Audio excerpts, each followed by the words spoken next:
Hello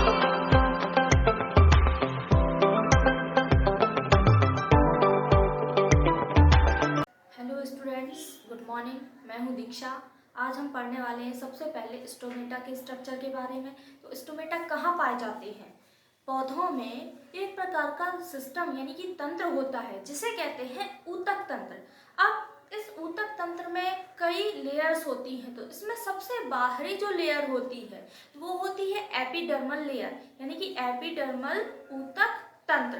अब epidermal ऊतक तंत्र जो होता है वो पौधों का सबसे बाहरी आवरण होता है और इसी आवरण में कई कोशिकाएं पाई जाती हैं, कई रचनाएं पाई जाती हैं। तो इसमें सबसे पहले हम देखेंगे पर्णरंध्र के बारे में। पर्णरंध्र जिसे स्टोमेटा भी कहते हैं। स्टोमेटा नाम सभी ने सुना होगा। पर्णरंध्र कहाँ होता है? ऊतक तंत्र में पाए जाने वाली एपिडर्मल ऊतक तंत्र के अंतर्गत इसमें सबसे बाहरी जो संरचना होती है वहां पे कई रचनाएं पाई जाती है जिनमें से पर्णरंध्र एक विशेष संरचना है। अब जो पर्णरंध्र है ये कैसा होता है, इसकी रचना कैसी दिखाई देती है, चलिए देखते हैं। तो सबसे पहले हम देखते हैं पर्णरंध्र जिसे क्या कहते हैं? स्टोमेटा। ये क्या है? स्टोमेटा। ये स्टोमेटा पत्तियों पर पाया जाता है। कहाँ पाया जाता है? पत्तियों पर। तो सबसे पहले इसका पॉइंट कहाँ आएगा? पर्णरंध्र कहाँ प्रेजेंट होता है? ये पाया जाता है पत्तियों पर और ये एक प्रकार का पाया जाने वाला छिद्र है। पत्तियों पर पाया जाता है इसलिए ही इसे क्या कहते हैं? पर्णरंध्र। पर्णरंध्र दोनों तरफ से दो कोशिकाओं द्वारा घिरा होता है जिसे कहते हैं रक्षक कोशिका या गार्ड सेल।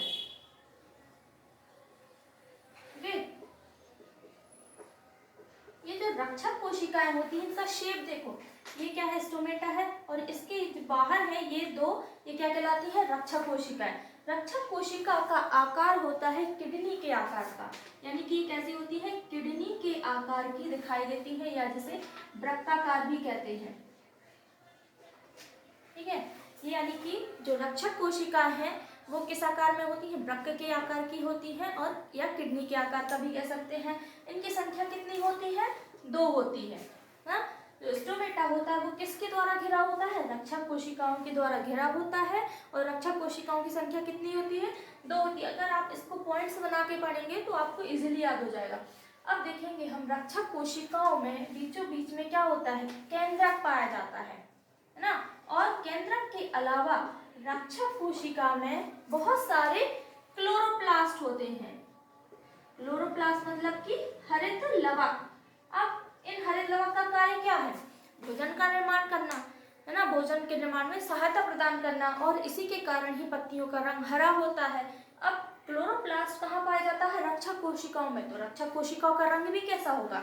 हरा होगा और हरे रंग के कारण क्या होता है? रक्षक कोशिकाओं को जब माइक्रोस्कोप में देखते हैं तो उनको आसानी से पहचाना जा सकता है। अगर हम माइक्रोस्कोप में पत्ती की सेक्शन कटिंग करके देखेंगे तो उसमें कई सारे स्टोमेटा दिखाई देते हैं। अब स्टोमेटा में हमें पता करना है कि रक्षक कोशिका कौन सी है। तो जो हरे रंग की किडनी के आकार की होती है वो क्या कहलाती है? रक्षक कोशिकाएं कहलाती हैं। तो स्टोमेटा किसके द्वारा घिरा होता है? 2 रक्षक कोशिकाओं के द्वारा जो कि किडनी या वृक्क के आकार की शेप की होती है। इसमें बीचों बीच केंद्रक होता है। इसके अलावा कई क्लोरोप्लास्ट पाए जाते हैं। ये क्या हो गया? ये बीचों बीच है स्टोमेटा या जिसे स्टोमा भी कहते हैं। ये 2 होती है रक्षक कोशिकाएं। अब हम देखेंगे रक्षक कोशिकाओं के बाहर भी कुछ कोशिकाएं दिखाई दे रही हैं। ये कई सारी कोशिकाएं, ये कहलाती है सहायक कोशिकाएं। क्या कहलाती है? सहायक कोशिका या सब्सिडरी सेल्स। सहायक कोशिकाओं में भी कई प्रकार की होती है जिसमें क्या होता है? केंद्रक पाया जाता है। सहायक कोशिकाओं में भी स्पष्ट रूप से क्या दिख रहा है? केंद्रक पाया जाता है। सहायक कोशिकाएं कहाँ होती हैं? गार्ड सेल यानी कि रक्षक कोशिकाओं के बाहर पाई जाती हैं। और सहायक कोशिकाओं की गिनती नहीं होती, ये बहुत सारी होती है ना। और इनमें भी क्या होता है? न्यूक्लियस पाया जाता है।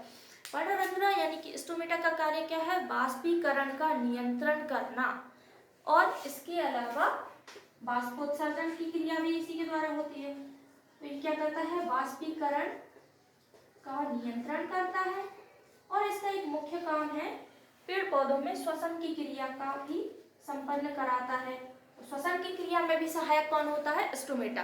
तो स्टोमेटा क्लियर है, ये कहाँ पाया जाता है? पत्तियों की सतह पे पाया जाता है। हाँ, अब क्या होता है, जो मरुस्थलीय पौधे होते हैं उनमें स्टोमेटा कहाँ होते हैं? दिखते तो है नहीं, उनमें कहाँ होते हैं? तने में धसे हुए होते हैं। कहाँ पाए जाते हैं? मरुस्थलीय पौधे होते हैं, उनमें स्टोमेटा कैसे होते हैं? धसे हुए। अब क्यों होते हैं भाई धसे हुए? अगर स्टोमेटा इसमें पत्तियों पे आ जाएंगे वैसे तो जो मरुस्थलीय पौधे हैं वो क्या करते हैं? पत्तियों को कांटों में परिवर्तित कर लेते हैं, क्योंकि वहां पर पानी की कमी होती है, और पानी की कमी के कारण वो वाष्पोत्सर्जन की क्रिया को कम करना चाहते हैं। और कम कैसे होंगे? क्योंकि वो अपनी पत्तियों को कांटों में परिवर्तित कर लेते हैं।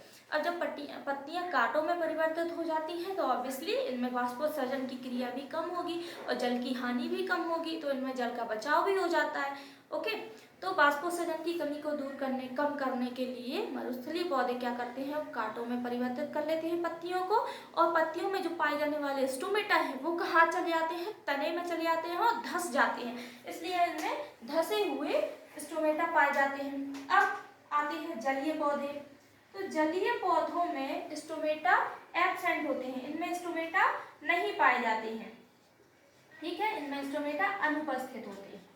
ओके, और थलीय जो पौधे होते हैं इनमें स्टोमेटा अलग अलग पौधों में अलग अलग होते हैं। जैसे एक बीजपत्री पौधे हैं उसमें निचली पत्तियों पर ज्यादा स्टोमेटा होते हैं, तो इनमें क्या होते हैं? थलीय पौधों में स्टोमेटा सभी पौधों में पाए जाते हैं। ठीक है, तो इनमें उपस्थित होते हैं। ये हो गया हमारा स्टोमेटा क्लियर। इसके बाद हम देखेंगे सिस्टोलेट।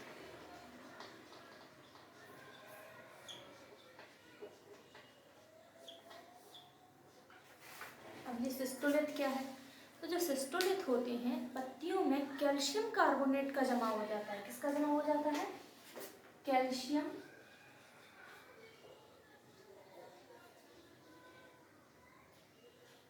कार्बोनेट का। कैल्शियम कार्बोनेट मतलब कि CaCO3। और कैल्शियम कार्बोनेट के जमाव के कारण पत्तियों में कुछ क्रिस्टल बन जाते हैं। क्या बन जाते हैं? क्रिस्टल, यानी कि रवे के समान संरचना बन जाती है। ये क्रिस्टल गुच्छे के रूप में होते हैं। किस रूप में होते हैं? गुच्छे, यानी कि समूह के रूप में होते हैं। तो पत्तियों की एपिडर्मल सतह पे, कहाँ पर? अभी हम पढ़ रहे हैं एपिडर्मल पे। एपिडर्मल पे सबसे पहले हमने क्या देखा? स्टोमेटा। सेकंड आता है सिस्टोलेट। तो सिस्टोलेट में क्या होता है? एपिडर्मल सेल पर एपिडर्मल सेल में भी कहाँ पे? पत्तियों में कैल्शियम कार्बोनेट यानी कि CaCO3 क्या होता है? क्रिस्टल के रूप में जमाव कर लेता है और गुच्छे के समान संरचना बना लेता है, जिसे कहते हैं सिस्टोलेट। ये जो सिस्टोलेट है किस पौधे में पाया जाता है? इसका एग्जाम्पल क्या है? इसका एग्जाम्पल है पीपल और बरगद। मतलब कि पीपल और बरगद की छाल में एपिडर्मल सतह पर CaCO3 क्या कर लेता है? सिस्टोलेट बना लेता है। इसके अलावा कैल्शियम कार्बोनेट के अलावा कुछ और भी पदार्थ हैं जो कि गुच्छे की समान संरचना बना लेते हैं। कौन कौन से? वो है टैनिन और श्लेष्म। ये भी क्या होते हैं? एपिडर्मल सतह पर एक संरचना बना लेते हैं, जिसे क्या कहते हैं? सिस्टोलेट कहते हैं। सिस्टोलेट के बाद आता है बुलिफॉर्म सेल्स। बुलिफॉर्म सेल्स या फिर इन्हें मोटर सेल्स भी कहते हैं। अब ये जो मोटर सेल्स होती हैं वो कुछ फूल के समान संरचना होती है और गोलाकार होती है। ये भी कहाँ पाई जाती है? पत्ती की एपिडर्मल सतह पर पाई जाती है। अब जो बुलिफॉर्म सेल्स होती हैं वो, इसका काम क्या है? ये स्टोमेटा की सहायता करती है। मतलब ये पर्णरंध्र को उसके कार्य में क्या करती है? पर्णरंध्र की ये क्या होती है? सहायक होती है। इसके अलावा इनमें जल को संचित करके रखा जाता है। मतलब ये क्या करती है? जल का संचय करती है। बुलिफॉर्म सेल्स कहाँ पाई जाती है? ये भी पौधे की एपिडर्मल सतह पर पाई जाती हैं। इसके अलावा एक और होता है जिसे कहते हैं ट्राइकोम्स। क्या कहते हैं? ट्राइकोम्स। ये भी क्या होती हैं? पौधे की एपिडर्मल लेयर पर पाई जाने वाली एक प्रकार की क्या है? आउटग्रोथ्स, यानी कि अतिवृद्धि है। एपिडर्मल सतह पर पाई जाने वाली क्या है? ये है अतिवृद्धि, जिन्हें क्या कहते हैं? ट्राइकोम्स कहते हैं। क्लियर है? जो बुलिफॉर्म सेल्स पाई जाती हैं, ये पाई जाती है मक्का में, धान में, ये बुलिफॉर्म सेल्स पाई जाती हैं। तो क्लियर हो गया? आज हमने क्या क्या पढ़ा? अभी स्टोमेटा, जो कि एपिडर्मल सेल्स पे क्या क्या पाए जाते हैं। सबसे पहले हमने पढ़ा पर्णरंध्री स्टोमेटा, उसके बाद मैंने आपको बताया सिस्टोलिथ के बारे में, बुलिफॉर्म सेल्स और ट्राइकोम्स। इसके बाद हम देखेंगे संवहन पूल।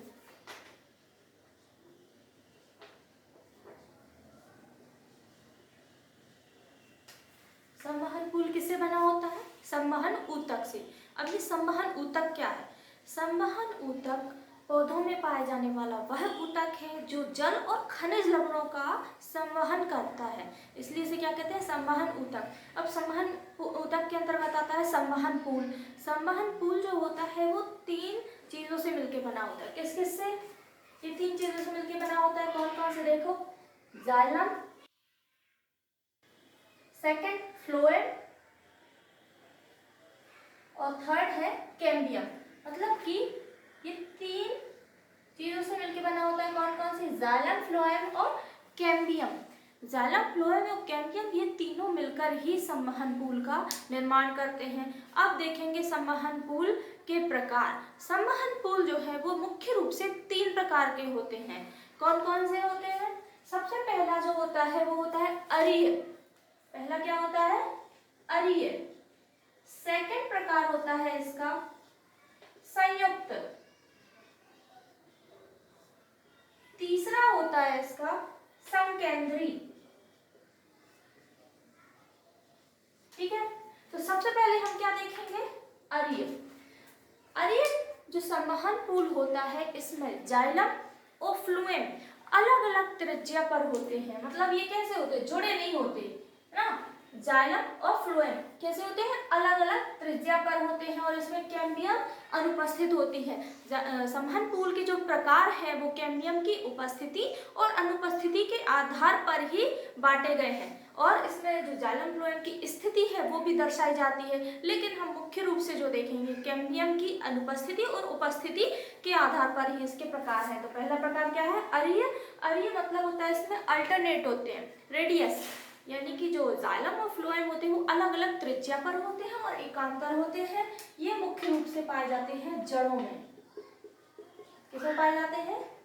जड़ों में। और ये जो संवहन पूल है वो खासकर जड़ों में पाया जाता है। सेकंड आता है संयुक्त। संयुक्त प्रकार का जो संवहन पूल है, संयुक्त मतलब होता है जुड़ा हुआ, कंजॉइंट। तो संयुक्त में क्या होता है? जाइलम और फ्लोएम जुड़े होते हैं, लेकिन कुछ में क्या होती है? कैम्बियम पाई जाती है और किसी में कैम्बियम नहीं पाई जाती है। कोलेट्रल भी 2 प्रकार का होता है। संयुक्त के मुख्य रूप से 2 प्रकार होते हैं। कौन कौन से? कोलेट्रल और बाइकोलेट्रल। ठीक है, कोलेट्रल और बाइकोलेट्रल। तो जो कोलेट्रल है वो भी मुख्य रूप से 2 प्रकार का होता है, कोलेट्रल बंद और कोलेट्रल खुला। कोलेट्रल में क्या होता है? जाइलम अंदर होता है, फ्लोएम बाहर की ओर होता है। तो कोलेट्रल के प्रकार देखते हैं। चलिए, सबसे पहला प्रकार है इसका कोलेट्रल बंद, यानी कोलेट्रल क्लोज। तो कोलेट्रल क्लोज में ये दिखाई दे रहा है, ये है जाइलम और ये है फ्लोएम। इसी तरह इसमें भी ये क्या है? फ्लोएम और ये है जाइलम। अब कोलेट्रल बंद और कोलेट्रल खुला में एक डिफरेंस दिखाई दे रहा है। ये बीचों बीच पट्टी पाई जाती है जिसे कहते हैं कैम्बियम। क्या कहते हैं? कैम्बियम। इसे हिंदी में ऐधा भी कहते हैं। यह एक ऐसी पट्टी है जो जाइलम और फ्लोएम को अलग अलग करती है, यानी सेपरेट कर देती है। अब जो ऐधा है वो कोलेट्रल खुला में पाई जाती है, लेकिन कोलेट्रल बंद में नहीं पाई जाती। तो इसकी डेफिनेशन क्या होगी? वह संवहन पूल जिसमें जाइलम और फ्लोएम के बीच में कैम्बियम नहीं पाई जाती है उसे क्या कहेंगे? कोलेट्रल बंद। और कोलेट्रल खुला वह संवहन पूल जिसमें जाइलम और फ्लोएम के बीच में स्पष्ट रूप से हमें कैम्बियम दिखाई देती है उसे क्या कहते हैं? कोलेट्रल खुला। तो तो कोलेट्रल के दो प्रकार हो गए, कौन कौन से? कोलेट्रल बंद और कोलेट्रल खुला। ये किसमें पाया जाता है? तनों में। अब कोलेट्रल के बाद आता है second Y collateral. Y collateral में हमें ये देखो ऊपर और नीचे दोनों तरफ फ्लोएम दिखाई दे रहा है। क्या है? फ्लोएम। अब ये फ्लोएम भी, ये क्या है? आउटर फ्लोएम और ये है इनर फ्लोएम, और बीचों बीच ये क्या है? जाइलम। तो इसमें क्या होता है? जाइलम बीच में है और ऊपर नीचे क्या दिखाई दे रहा है? फ्लोएम। क्या है? फ्लोएम। हाँ, अब हम इसमें स्पष्ट रूप से कैम्बियम भी दिखाई दे रही है। इसमें क्या है? दो कैम्बियम पाई जाती हैं और दो फ्लोएम पाई जाती है। ये दोनों क्या है? ये है और एक ये है। ये दोनों क्या है? कैम्बियम। हम देख रहे हैं वाई कोलेट्रल। वाई का मतलब होता है दो। तो वाई कोलेट्रल में क्या दिखाई दे रहा है? इसमें दो फ्लोएम दिख रहे हैं और दो ही ये कैम्बियम दिख रही हैं। तो देखो ये दो क्या है? फ्लोएम है और दो कैम्बियम पाई जाती हैं। तो वाई कोलेट्रल की डेफिनेशन क्या होगी? वह संबंध पूल जिसमें दो फ्लोएम होते हैं और दो कैम्बियम होती हैं, और इसमें फ्लोएम जो है वो ऊपर नीचे होता है, आउटर फ्लोएम और इनर फ्लोएम, और बीच में क्या होता है? जाइलम होता है। और जाइलम फ्लोएम को सेपरेट करने के लिए यानी अलग करने के लिए दो क्या होती है? कैम्बियम पाई जाती है। ये भी तनों में पाया जाता है। तीसरा आता है संकेंद्री। अभी तक हमने कौन कौन से दो प्रकार देख लिए? पहला देख लिया अर्य, दूसरा देख लिया संयुक्त। संयुक्त के अंतर्गत कोलेट्रल और वाई कोलेट्रल। तीसरा आ जाएगा संकेंद्री। संकेंद्री का मतलब होता है कंजॉइंट। कंजॉइंट, ठीक है? इसमें क्या होता है? या तो जाइलम फ्लोएम को घेरे रहेगा या फ्लोएम जाइलम को घेरे रहेगा। तो संकेंद्री कितने प्रकार का होता है? दो प्रकार का होता है। देखें, पहला जो प्रकार है वो है एम्फीबेसल। क्या है? एम्फीबेसल। एम्फीबेसल में ये देखो बीचों बीच ये है फ्लोएम। ये क्या है? फ्लोएम। और बाहर है वो है जाइलम। इसमें जाइलम अंदर है और फ्लोएम बाहर है। ठीक है, तो अब देखते हैं हम इसकी डेफिनेशन। बहुत इजी डेफिनेशन है। एम्फीबेसल में क्या होता है? वह संबंधपूल जिसमें जाइलम फ्लोएम को घेरे रखता है। बाहर क्या दिखाई दे रहा है? ये पूरा क्या है? ये जाइलम है और अंदर क्या है? Phloem.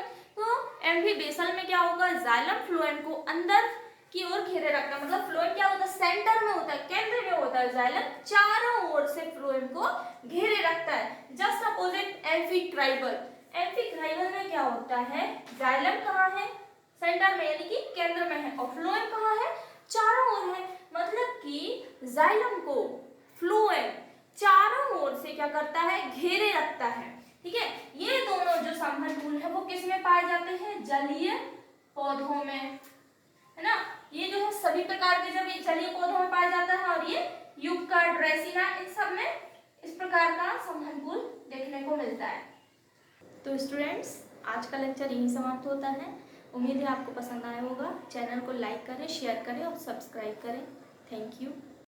Thanks for watching the video. कृपया वीडियो को लाइक, शेयर एंड सब्सक्राइब कीजिए। अगला लेक्चर जल्द ही लेके आएंगे। तब तक नोट्स बनाइए, रिवीजन कीजिए और अच्छे से पढ़ते रहिए। Thank you.